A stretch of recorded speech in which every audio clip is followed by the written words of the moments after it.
And now we come to the end of the play. Scene 2 of Act 5. You recall the last time we saw Desdemona, she was in her bedroom. She went into her bed and Emilia closed the curtain on the back of the stage. And so she's been in her bedroom sleeping since then. Now after scene 1, the stage is empty again, and Othello comes out onto the stage with a light, with like a lamp, okay? And he draws back the curtain on the back wall of the stage, and that reveals Desdemona in her bed. So we're back in the bedroom. In Shakespeare's time, they would not have brought the bed out onto the stage. They just open up that back curtain, and we can see into there. So here we have Othello enter, and he's going to have a long speech in soliloquy. Desdemona is there, but she's asleep. She can't hear him until she finally wakes up. So we're hearing again some of the most innermost thoughts of Othello. It is the cause. It is the cause, my soul. Let me not name it to you, you chaste stars. It is the cause. Yet I'll not shed her blood, nor scar that whiter skin of hers than snow, and smooth as monumental alabaster. Yet she must die, else she'll betray more men. Put out the light, and then put out the light. If I quench thee, thou flaming minister, I can again thy former light restore, should I repent me. But once put out thy light, thou cunningest pattern of excelling nature, I know not where is that Promethean heat that can thy light relume. When I have plucked the rose, I cannot give it vital growth again. It needs must wither. I'll smell thee on the tree. O balmy breath, that dost almost persuade justice to break her sword. One more. One more. Be thus when thou art dead, and I will kill thee, and love thee after. One more. And that's the last. So sweet, was ne'er so fatal. I must weep, but they are cruel tears. This sorrow's heavenly. It strikes where it doth love. She wakes. As she wakes, let's see what's going on here. Othello is talking to the stars, and he says, this is the cause. He's saying she's the cause. But I don't want to say her name out loud. Okay? He says, I'll not shed her blood. I don't want to scar her skin. Remember, he decided to strangle her in bed. Her skin is alabaster. It's very white. He doesn't want to damage that. And he says, I'm going to put out my light. The lamp is a light I can put out and then just light it up again. This Desdemona, when I put out her light, I don't know where the Promethean heat or heart, depending on the translation. Prometheus was the guy who gave fire to mankind in mythology. And so he says, once I put out this lamp, I don't know of the secret of Prometheus to give it light again. So once I kill her, I'm killing her. He says, when I've plucked thy rose, I cannot give it vital growth again. It needs must wither. Just like when you pluck a rose from a branch, from the rose vine, it will die. You leave it on the vine, it stays alive, right? So I'm going to put out the light. I'm going to pluck the rose. I'm going to do these deadly things to this woman. But first, I want to smell the rose. So he kisses her, right? Then he kisses her again. He kisses her a third time. He says it's almost enough to make justice break her sword. She's almost beautiful enough that I don't need to get revenge. But no, I need to. I need to get revenge. This sorrow's heavenly. It strikes where it does love. Okay? I am sorrowful because I'm striking where I love, but it's heavenly. I must do this because she's cheating and deserves to die. This is what he's talking about. This is his justification for killing her. Now she wakes up all of a sudden. What? And she is talking with her husband. Who's there? Othello? I, Desdemona. Will you come to bed, my lord? Have you prayed tonight, Desdemona? Aye, my lord. If you bethink yourself of any crime unreconciled as yet to heaven and grace, solicit for it straight. Alack, my lord, what may you mean by that? Now, what does he mean by that? He says, have you prayed tonight? At night, one of the reasons people say prayers at night is to ask for forgiveness, because if you die with sins, you have to go to like purgatory. If it's a bad enough sin, you might go to hell. But as long as you confess and get forgiveness, then you can die peacefully, as they say. And so he's asking her, have you confessed your sins? And she says, yeah. And he says, make sure you've confessed all your sins. She said, what do you mean?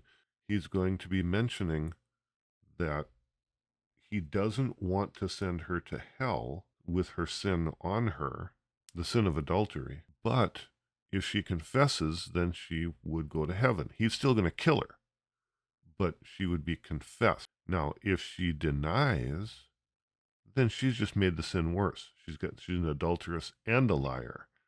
And when he kills her, she's gonna burn, or she's going to at least have purgatory. Well, do it and be brief. I will walk by. I would not kill thy unprepared spirit. No, heaven forfend. I would not kill thy soul. Talk you of killing? I do. Then heaven have mercy on me. Amen, with all my heart. If you say so, I hope you will not kill me. And yet I fear you. For you're fatal then, when your eyes roll so. Why I should fear I know not, since guiltiness I know not, but yet I fear.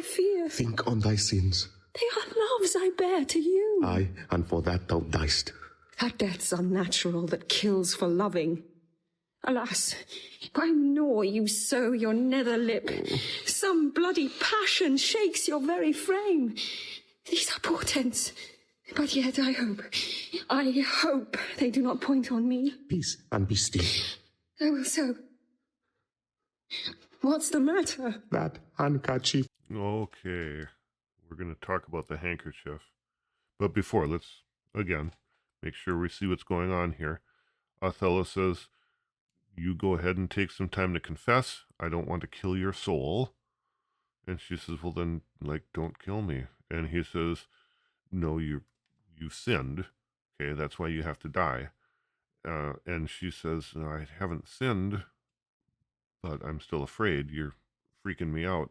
And he says, okay, be quiet for a second. And she says, all right. And he patiently, quietly brings up the handkerchief. Now, here's the deal. If he can get her to confess about the handkerchief, confess about everything, he's not sending her to hell. But if she lies, I so loved and gave thee, thou gavest to Cassio. No, by my life and soul. Send for the man and ask him. Sweet soul, take heed of perjury. Thou art on thy deathbed. Aye, but not yet to die. Yes, presently. Therefore, confess thee freely of thy sin.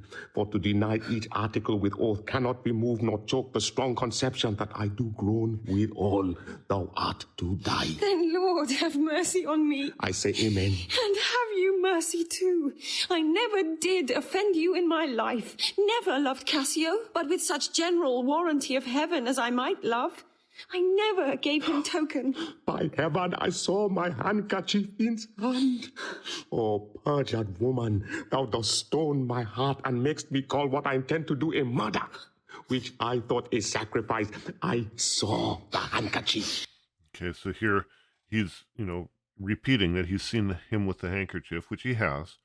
And this comment here, if you lie, each lie is another sin. And he's kind of taking comfort in that now, because he says, what you're as you lie, you're turning my heart to stone, and I'm beginning to get angry at you for doing more sins. You're turning what I'm going to do into a murder rather than a sacrifice. I was going to sacrifice you because you were going to confess, and I was going to kill you and send you to heaven, and it would be like a sacrifice. But now you're going to deserve it because you keep lying. And she says, no, I never gave it to that guy. He says, I saw it. She says, no. He found it, then. I never gave it him. Send for him hither. Let him confess the He truth. hath confessed What, my lord? that he hath used thee. How? Unlawfully? Aye. He will not say so. No, his mouth is stopped. Honest Iago hath ta'en order for it. My fear interprets. What? Is he dead? Now, he never says that he used Desdemona. Iago said that. Othello heard Cassio talking about Bianca and how he was sort of taking advantage of her. Okay? And so this is all part of Iago's plan. But now, Othello, remember, he was in the balcony. He saw and heard Cassio yelling in pain like he was being murdered. And that's the last he saw of that. For all he knows, Cassio's dead. So he says, Cassio will not confess anymore. His mouth is stopped. Honest Iago has taken care of that already. And then she says, what, is he dead? Well, as far as Othello knows, yeah. Had all his hairs been lives, my great revenge had stomach for them all. Alas, he is betrayed, and I undone. Out, Strumpet! Weepest thou for him to my face? Oh, banish me, my lord, but kill me not. Don't, Strumpet! Kill me tomorrow. Let me live tonight. Nay, if you strive, But half an hour. being done, there is no pause. But while I say one prayer. It is too late. Oh, Lord,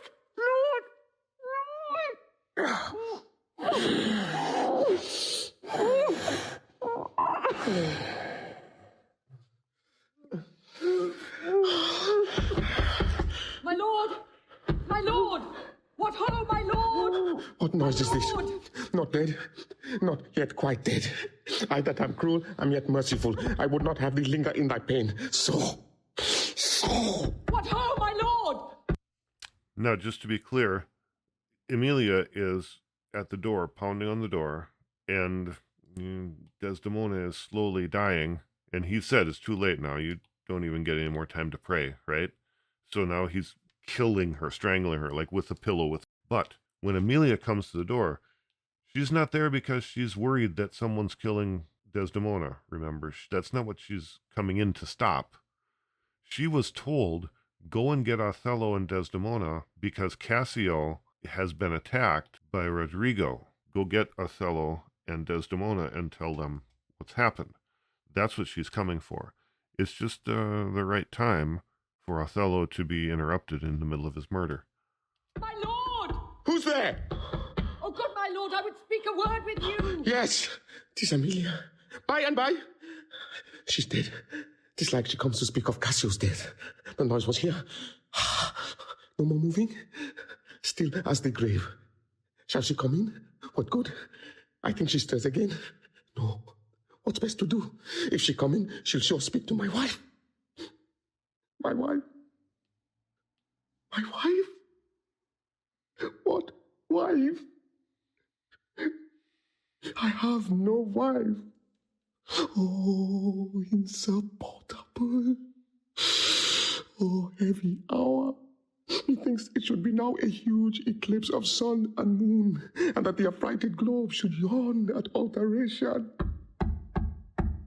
I do beseech you that I may speak with you, oh good my lord. I had forgot thee.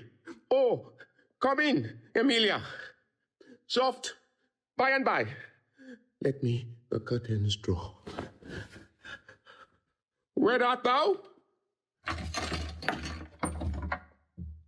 What's the matter with thee now?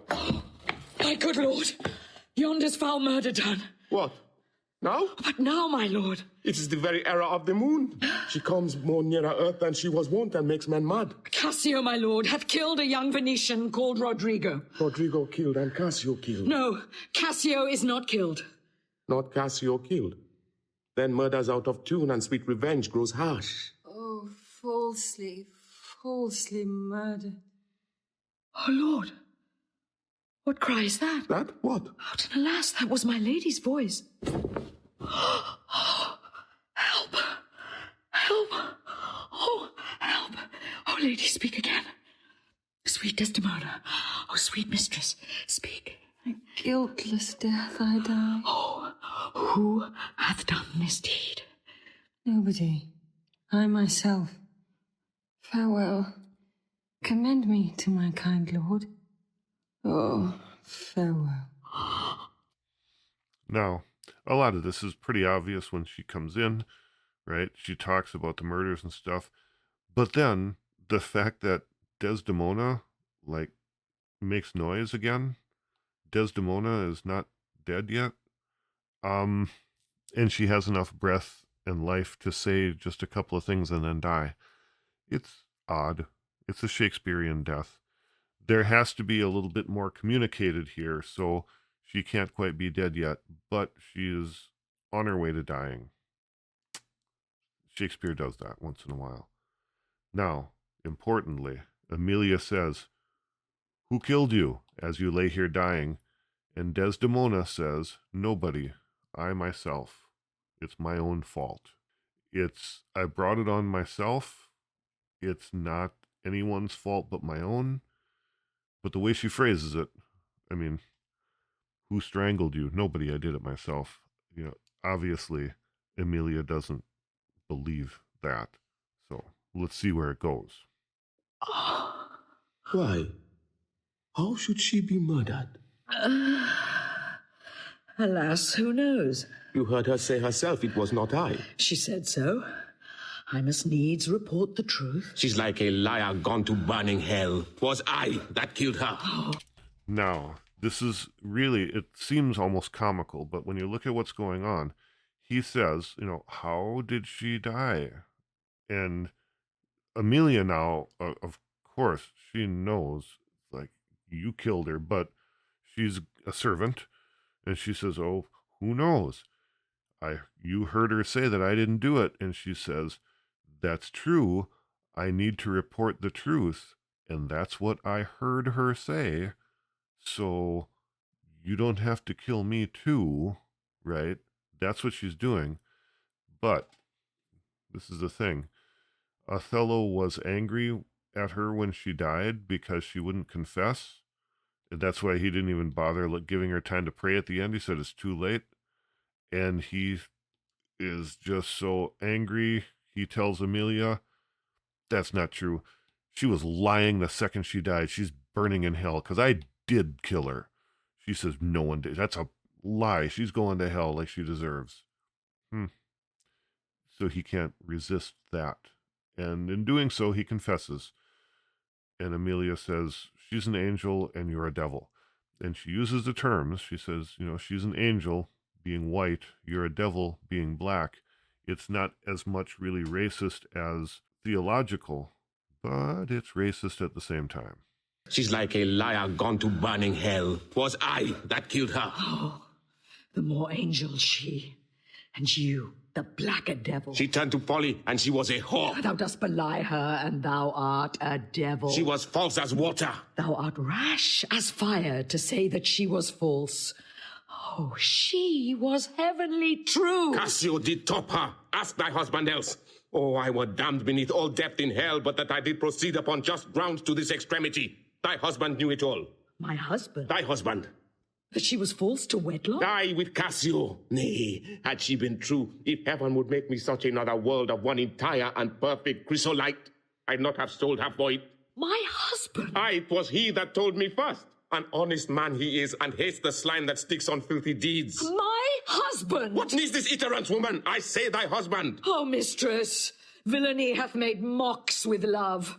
My husband say that she was false. He, woman, I say thy husband, dost understand the word? My friend, thy husband, honest Diago. If he say so, may his pernicious soul rot half a grain a day. He lies to the heart.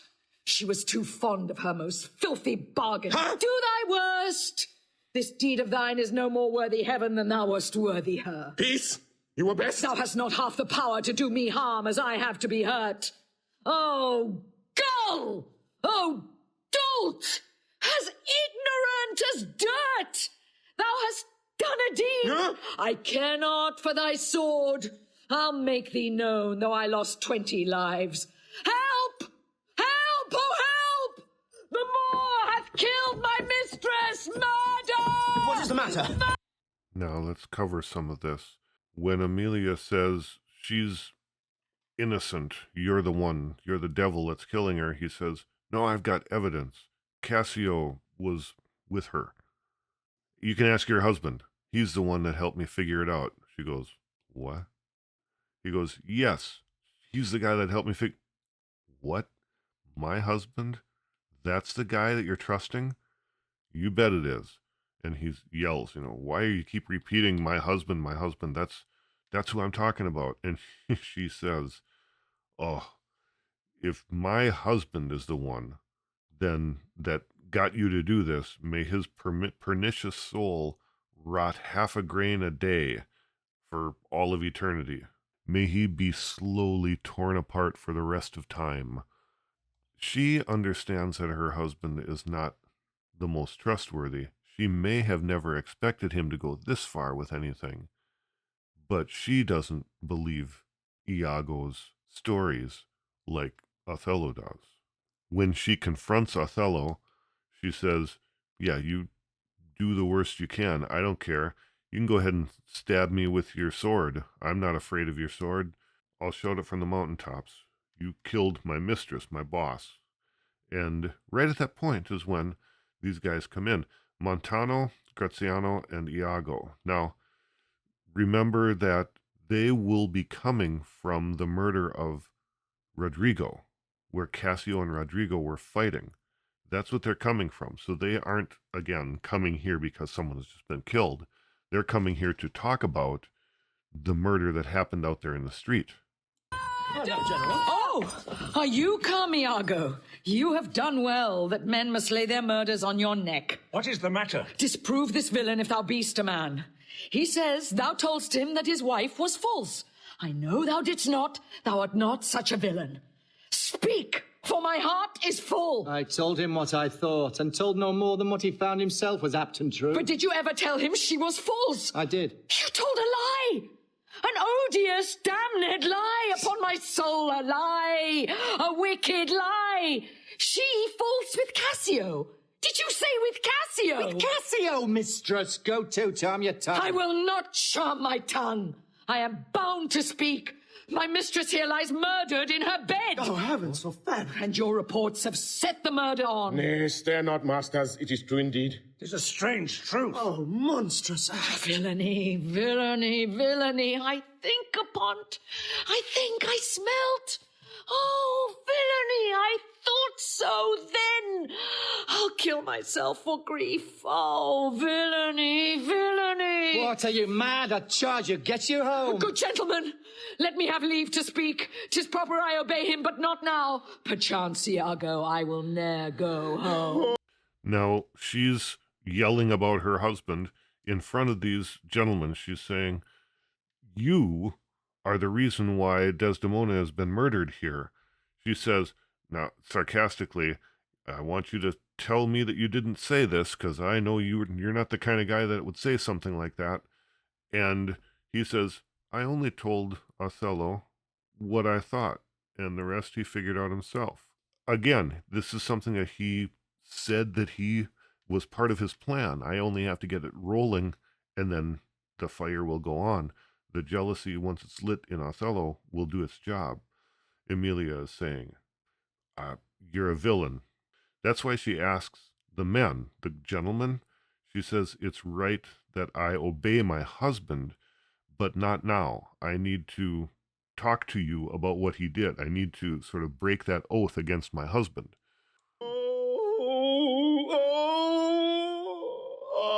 Nay, lay thee down and roar, for thou hast killed the sweetest innocent that e'er did lift up eye. Oh, she was found.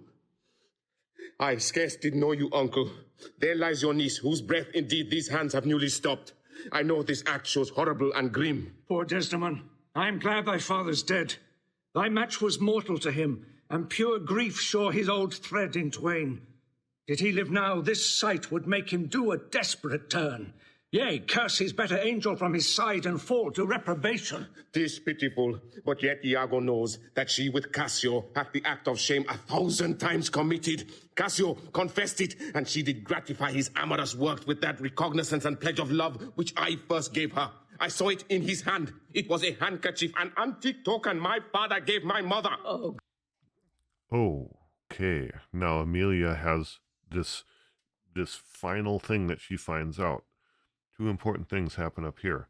First of all, Othello says to Graziano, who is Desdemona's uncle, he's saying, I was justified in what I did. You don't realize it. Iago knows that she has committed this sin with Cassio many times. Okay? So that's the one thing. That's coming from Othello's point of view. We learn this, though, from Graziano, an important sort of factoid. Brabantio is dead. The marriage between his daughter and Othello was too much for him. Out of grief, his grief killed him, right? And so Graziano says it's a good thing, because if he was alive now and he would see this, it would make him do a desperate turn on himself. He would fall into reprobance, which is sort of short for he'd kill himself.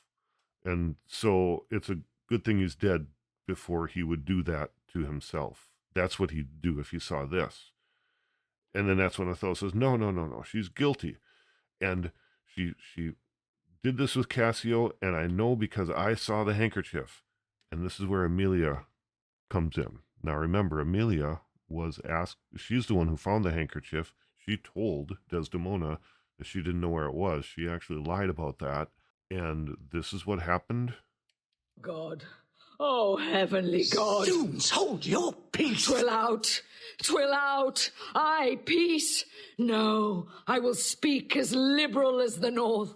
Let heaven and men and devils, let them all cry shame against me. Yet I'll speak. Be wise. Get you home. I will not. Fire your sword upon a woman. Oh, thou dull Moor, that handkerchief thou speakst of, I found by fortune and did give my husband.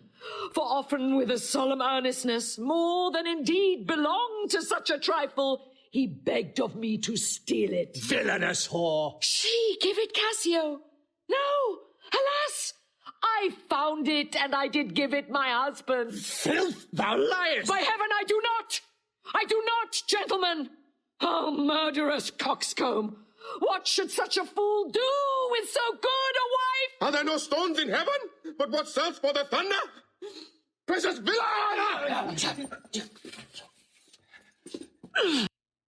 Now, another quick bit of dancing on stage. How do we get to that point? Emilia keeps saying that she found the handkerchief, gave it to her husband, and her husband is saying, you shut up, don't talk like that. And finally he, yells at her this. He calls her a liar, and he draws his sword, right? So he's going to attack her. And who was it? It was Graziano says, drawing a sword on a woman? What are you doing? And Othello, it finally clicks for him. He finally realizes, okay, so I have been lied to. And what he does is he goes after the villain. Othello runs at Iago, tries to attack him. Montano disarms Othello, and Iago is able with his sword to still mortally wound his wife, Emilia. So Othello is disarmed. Montano now has that sword, and Iago has stabbed Emilia, and when she falls, he's going to run away because, he just killed her right in front of them. So the best thing to do is just run away. The woman falls. Sure he hath killed his wife. I, oh, lay me by my mistress' side. He's gone, but his wife's killed. 'Tis a notorious villain. Take you this weapon, which I have here recovered from the moor. Come, guard the door with that. Let him not pass, but kill him rather. I'll after that same villain, for 'tis a damned slave. And so Montano runs after Iago. Graziano takes the sword that he was just handed. He stands outside the door, so he leaves the stage for a minute. Graziano steps outside the door to keep Othello in the room.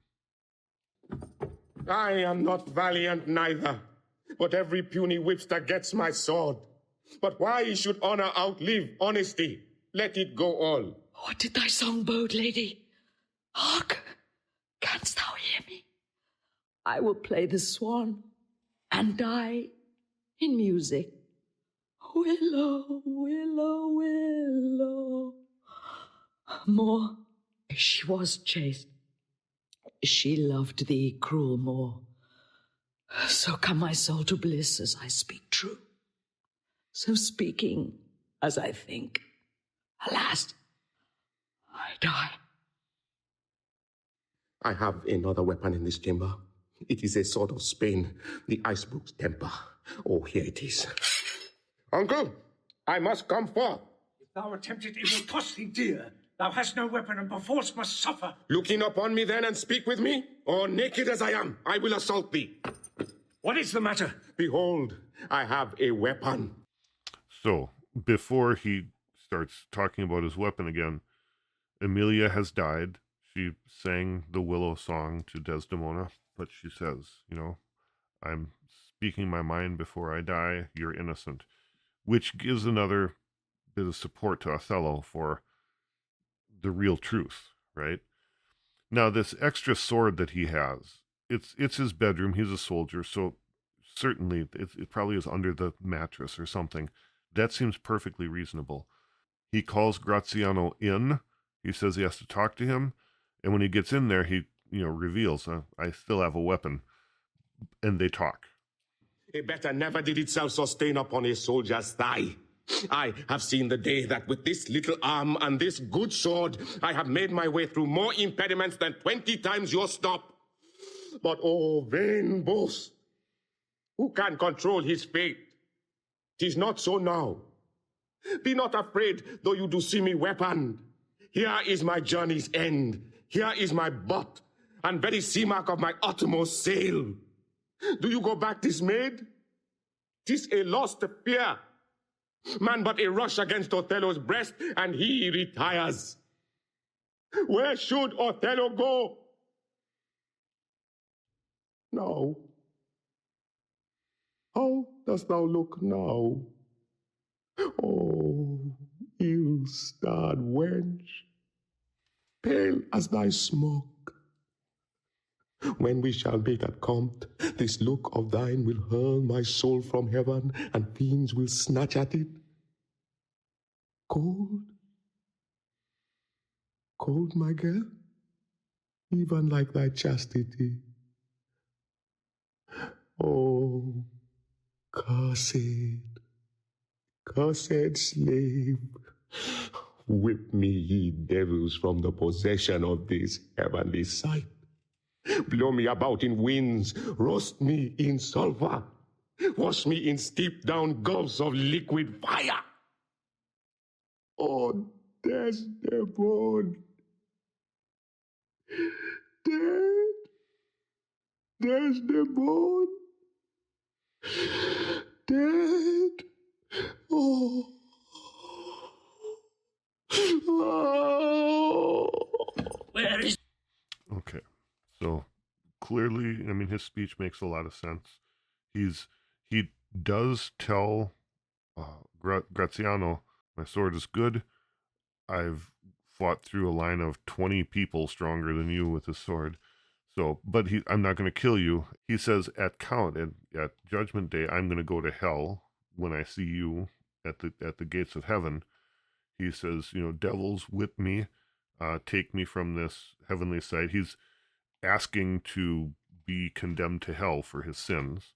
The end of his life is going to be coming up soon, so he may get his wish. At this moment, Lodovico, Montano, and Iago come in. Iago is guarded by officers because now they just saw him commit murder here, right? And now Cassio is carried in a chair. Now, he's coming from that fight that was in the street a while back. He's here to see the surgeon that is in Othello's house, no doubt. So when he comes in, he just got out of a fight himself.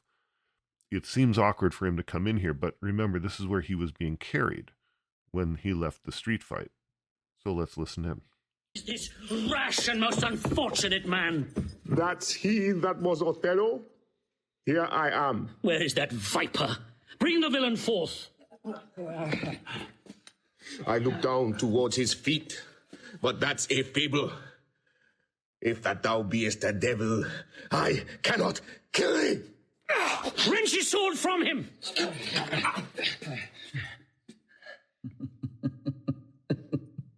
I bleed, sir, but not killed. I am not sorry neither. I'd have thee live, for in my sense, 'tis happiness to die.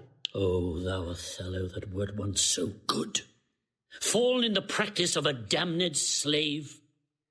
What shall be said to thee? Why, anything.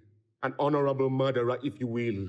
For naught did I in hate, but all in honor. This wretch hath part confessed his villainy. Did you and he consent in Cassio's death? Dear General, I never gave you cause. I do believe it, and I ask your pardon. Will you, I pray, demand that demi-devil why he hath thus ensnared my soul and body? Demand me nothing. What you know, you know. From this time forth, I never will speak word. What? Not to pray? Torments will ope your lips. Well, thou dost best. Now, there's a couple important ideas here we should catch. Okay. First of all, this last comment, he says, don't demand anything from me. What you know, and I won't tell you any more. Not even to pray to save your soul. And then Graziano says, torments will open your lips. We'll torture you until you talk. But he won't talk anymore in the play. Okay? Now, a lot of people think Iago should be killed in the play, right? Iago is the devil that's caused all of this. Iago is a bad person. In a tragedy, a good person dies. This is an important concept. This is the tragedy of Othello. This is Othello's downfall. Othello goes from the top to the bottom in this play. Iago starts at the bottom and swims around in the slime for the whole play. He's not the person who is supposed to have a tragic ending. So he gets stabbed. He gets imprisoned. But he is just the guy who is tempting Othello. He's like the devil. He lives on. Okay? That's an important concept here. And the fact that he doesn't say anything from here on out, he never confesses to anything. So people they can't blame other than Othello for his being gullible. Sir, you shall understand what hath befallen, which as I think you know not. Here is a letter found in the pocket of the slain Rodrigo, and here another. Though one of them imports the death of Cassio to be undertook by Rodrigo. Oh, villain! Most heathenish and most gross. Now, here's another discontented paper found in his pocket too, and this, it seems, Rodrigo meant to have sent this damned villain. But that, belike Iago in the nick, came in and satisfied him. Oh, thou pernicious caitiff! How came you, Cassio, by that handkerchief that was my wife's? I found it in my chamber, and he himself confessed, but even now, that there he dropped it for a special purpose which wrought to his desire. Oh, fool! There is, besides, in Rodrigo's letter, how he upbraids Iago, that he made him brave me upon the watch whereon it came that I was cast, and even but now he spake, after long seeming dead, Iago hurt him, Iago set him on. Now, these letters that were in Rodrigo's pockets, they seem a little convenient at this moment, but they're not going to get the information from the devil who designed it, Iago. they've got to get it from someone that they trust, someone who's been deceived. And the way to do that here is with these letters. So the letter says that that Cassio was supposed to be killed by Rodrigo, or by Rodrigo and Iago. And when Othello asks about the handkerchief, Cassio says he found it. And this guy confessed just a little bit ago that he put it there so that it would be there for his purpose. So we did get that from him before he shut up. But now Othello is, completely, I've been completely deceived. You must forsake this room and go with us. Your power and your command is taken off, and Cassio rules in Cyprus. For this slave, if there be any cunning cruelty that can torment him much and hold him long, it shall be his. You shall close prisoner rest, till that the nature of your fault be known to the Venetian state. Come, bring away. Soft you, a word or two before you go. I have done the state some service, and they know it. No more of that. I pray you, in your letters, when you shall these unlucky deeds relate, speak of me as I am. Nothing extenuate, nor set down aught in malice. Then must you speak of one that loved not wisely, but too well. Of one not easily jealous, but being wrought, perplexed in the extreme. Of one whose hand, like the base Indian, threw a pearl away richer than all his tribe. Of one whose subdued eyes, albeit unused to the melting mood, drop tears as fast as the Arabian trees their medicinable gum. Set you down this, and say besides, that in Aleppo once, where a malignant and a turbaned Turk beat a Venetian and traduced the state, I took by the throat the circumcised dog and smote him. Now, his speech. He says, I see we've got to go. That's fine. Just a word first. I've done my job for your state. Enough of that. Just say what you saw. Say what I am. Don't say anything else. And if you do that, what you'll say is you'll say that I am not one who loved wisely, but I loved too well. I wasn't smart at loving, but I was like too committed. I loved her too much, and that's why I did this stupid thing. And he goes on, he said, I wasn't easily jealous, but once I did become jealous, I got extreme. I threw away the pearl of great price. It was a pearl worth all of my tribe. This is an ancient story that he's referring to. You can tell them that although I'm not used to crying, I'm not used to the melting mood of the eyes, I was crying more than the Arabian trees when you saw me, okay? Tell them all these things, and then also tell them this. That one time in Aleppo, when I saw a Venetian getting defeated by a Turk, I killed the Turk like this, and he kills himself. Now, this is undoubtedly the actual reason that he's here in the first place.